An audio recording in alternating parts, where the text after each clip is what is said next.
السلام عليكم ورحمة الله وبركاته. عاملين ايه؟ ايه الأخبار؟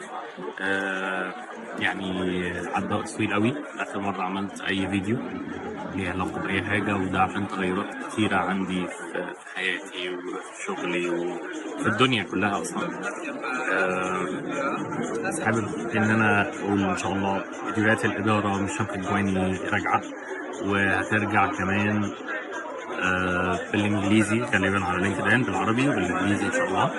وكمان انا منزل الفيديو ده عشان اقول كمان ان في تول كنت شغال عليها مع فريق معانا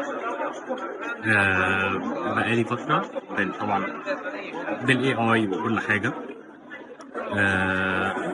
والتول دي للمانجمنت، اعتقد كلكم عارفين ان انا يعني مهتم بالموضوع ده من زمان، وجربت تقريبا معظم التولز بتاعت اداره البروجكتس، من اول الاكسل شيتس. كنا عاملين سيستم حلو الحمد لله جدا، ومغطينا كويس جدا في الشغل بالاكسل شيتس، ومربوطه ببعضها بالبروجكتس بتاعتنا الى اخره، الحسابات الى اخره. اشتغلت بتريلو، واشتغلت بنوشن، واشتغلت بكليك اب، واشتغلت بماندي او جربته على الاقل سانا. يعني جربت حاجات كتير جدا، واشتغلت في حاجات كتير جدا جدا جدا جدا. كل حاجه اما كانت بتبقى كتير قوي تاخد منك مجهود كبير قوي، اما كانت بتبقى ليميتد قوي.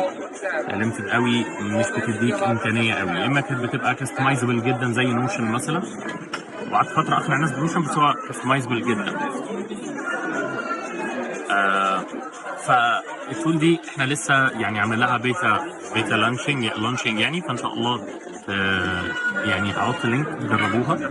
اي حد عنده مشروع صغير عايز حتى يمانج التاسكات الشخصيه بتاعته، عنده مشاريع شخصيه مثلا، عنده سفريه، عنده محل، عنده مطعم، عنده شركه، يعني ايا كان سكيل البيزنس كبير ولا صغير، هو معمول عشان يبقى بسيط، مش محتاج مذاكره، مش محتاج متابعه، ويديك بعض الكستمايزيشن، شويه كستمايزيشن للي عايز، ويبقى متمحور حوالين التاسكات. يعني في الاخر هي حياه عباره عن تاسكس يعني، والحاجات المطلوبه في اي شغل عباره عن تاسكس. ممكن تاسك يبقى ليها كاتيجوري معين، تاسك ليها كاتيجوري تاني، بس في الاخر هي تاسكس يعني. ما تيجوا نشوف، يعني حابب تجربوه وتدوني فيدباك.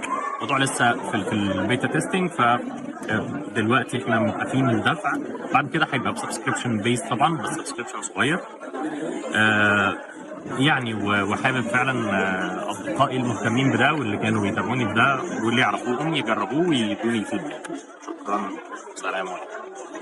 ان شاء الله الفيديوهات بقى جايه ان شاء الله، فيديوهات محتوى وكاتب افكار وحاجات.